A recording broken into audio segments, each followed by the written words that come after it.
तो दोस्तों जैसा कि आज के समय में किसी भी देश के लिए अपनी जो एयर स्पेस है तो उसको बचाने के लिए उसकी जो सुरक्षा है वो काफ़ी ज़्यादा इम्पोर्टेंट हो गई है, क्योंकि अगर आप किसी कंट्री को देखते हैं तो उसके एनिमी कंट्रीज़ ये प्रयास कर रहे हैं कि वे अपने बेड़े में 4.5 प्लस जनरेशन के जो एडवांस फाइटर जेट्स हैं इनको शामिल करें, जिसके माध्यम से जो दुश्मन के एयर डिफेंस सिस्टम है उनको यहाँ पर इनके इलेक्ट्रॉनिक वॉरफेयर सिस्टम से जैम किया जा सके। इसके अलावा 5th जनरेशन के जो फाइटर जेट हैं ये भी यहाँ पर कमीशन किए जा चुके हैं, और 5th जनरेशन के जो फाइटर जेट होते हैं तो स्टेल्थ होने के कारण इनको डिटेक्ट करना ये भी अपने आप में काफ़ी ज़्यादा यहाँ पर मुश्किल होने लगा है। लेकिन दोस्तों इसी सब के बीच में ऐसा नहीं है कि एयर डिफेंस सिस्टम पीछे रह गए हैं। एयर डिफेंस सिस्टम को लेकर के भी यहाँ पर अलग अलग कंट्रीज़ के द्वारा काफ़ी ज़्यादा प्रोग्रेस को किया जा रहा है, और अब इसी लिस्ट में आप सभी लोगों को भारत का नाम भी दिखाई देगा। तो दोस्तों यहाँ पर दो डेवलपमेंट के बारे में मैं आप सभी लोगों को इस वीडियो के अंदर बताऊंगा, और दोनों ही यहाँ पर भारत के लिए काफ़ी ज़्यादा इंपॉर्टेंट है।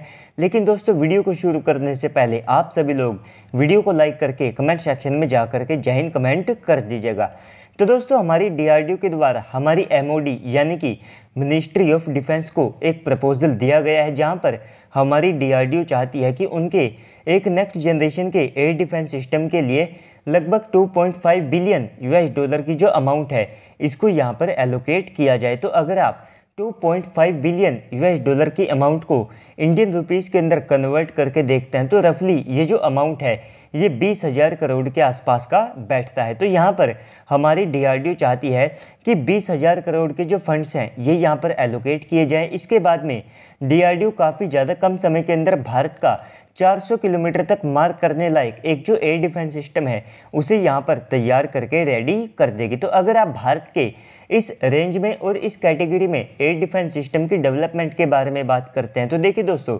हमारी डीआरडीओ के द्वारा पहले से XRSAM नाम के एयर डिफेंस सिस्टम के ऊपर काम किया जा रहा है, जिसमें बेसिकली डीआरडीओ के द्वारा 2 इंटरसेप्टर मिसाइलों को ऐड किया गया था। जिसमें पहली जो मिसाइल है उसे ERSAM कहा जा रहा था, जिसकी जो रेंज है वो लगभग 150 किलोमीटर के आसपास की बताई जाती थी। तो यहाँ पर इस रेंज में ये जो एयर डिफेंस सिस्टम था तो ये जो हाईली मैन्यूवरेबल टारगेट्स हैं जो कि काफ़ी ज़्यादा स्पीड के साथ में आते हैं, जिनका RCS भी काफ़ी ज़्यादा कम होता है, तो उनको ये इंटरसेप्ट करने के लिए डिज़ाइन किया गया था। इसके बाद में यहाँ पर अगली जो मिसाइल थी वो थी extended range surface to air missile, जिसे हम सब XRSAM भी कह रहे थे। तो इस मिसाइल की या फिर इस इंटरसेप्टर की जो रेंज है वो 250 से लेकर के 300 किलोमीटर के आसपास होने वाली थी, और यहाँ पर इस रेंज में ये हाई RCS के और जो लो मैन्यूवरेबल टारगेट्स हैं उनको डिस्ट्रॉय करने में कैपेबल होता है, जिनका जो RCS है वो यहाँ पर काफ़ी ज़्यादा बड़ा होता है। तो इस कैटेगरी में आप हेलीकॉप्टर और इसके अलावा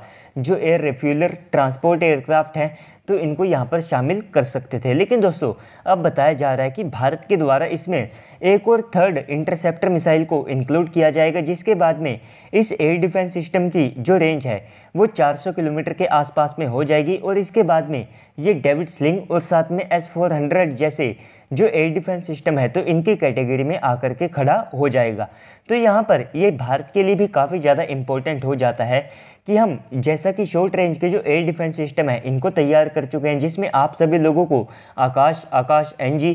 VLSR-SAM जैसे एयर डिफेंस सिस्टम को तैयार कर चुके हैं। जॉइंट वेंचर में हम यहाँ पर MR-SAM और साथ में LR-SAM जैसे जो एयर डिफेंस सिस्टम है इनको भी बना चुके हैं। भारत ने पहले से रशिया से S-400 जैसे जो एयर डिफेंस सिस्टम है ये भी खरीद लिए हैं। वेरी लॉन्ग रेंज के अंदर हम BMD सिस्टम को बना रहे हैं, जो कि यहाँ पर 5,000 से लेकर के 3,000 किलोमीटर तक रेंज वाली जो बैलिस्टिक मिसाइल्स होती है और जो इंटरकॉन्टिनेंटल बैलिस्टिक मिसाइल्स होती है तो ये इनको इंटरसेप्ट करने में कैपेबल होगा। लेकिन दोस्तों जैसे ही भारत अब अपने खुद के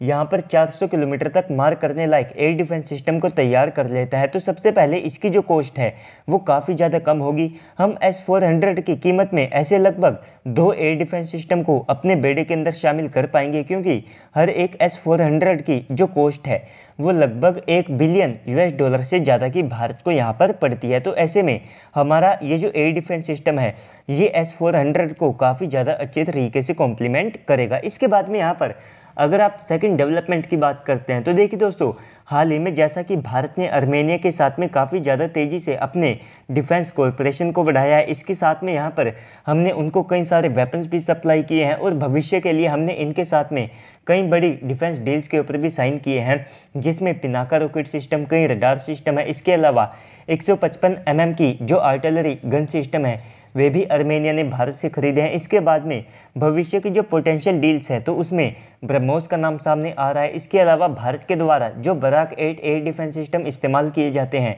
तो वे भी भारत इनको सप्लाई कर सकते हैं। हमारे द्वारा स्वार्म ड्रोन और कई सारे ऐसे वेपन्स हैं जो कि इनको सप्लाई किए जा सकते हैं। तो इसी सब में जो अजरबैजान के एनवॉय है तो इन्होंने इस सारे कॉरपोरेशन को लेकर के चिंता व्यक्त की है और इन्होंने ये कहा है कि भारत पूरे रीजन में दोबारा से जो पावर बैलेंस है इसको बिगाड़ने की कोशिश कर रहा है और इससे यहाँ पर इस पूरे रीजन में जो शांति है वो भी भंग होती है। तो डेफिनेटली यहाँ पर अजरबैजान की ये जो फ्रस्ट्रेशन है तो ये साफ तौर पर दिखाती है कि इस पूरे रीजन में जो भारतीय डोमिनेंस है और साथ में हमारे जो वेपन्स का एक्सपोर्ट है इसका कितना ज़्यादा बड़ा इम्पैक्ट होने वाला है। तो दोस्तों ओवरऑल इस पूरी वीडियो के बाद अब आप सबको क्या लगता है कमेंट सेक्शन में बताइएगा। साथ ही साथ अगर आपको वीडियो अच्छी लगी है तो वीडियो को लाइक कर दीजिएगा। अगर आप चैनल के ऊपर पहली बार आए हैं तो प्लीज़ से चैनल को भी सब्सक्राइब कर दीजिएगा। तो चलिए दोस्तों आज की इस वीडियो में इतना ही, मिलते हैं अगली वीडियो में, तब तक के लिए गुड बाय, जय हिंद।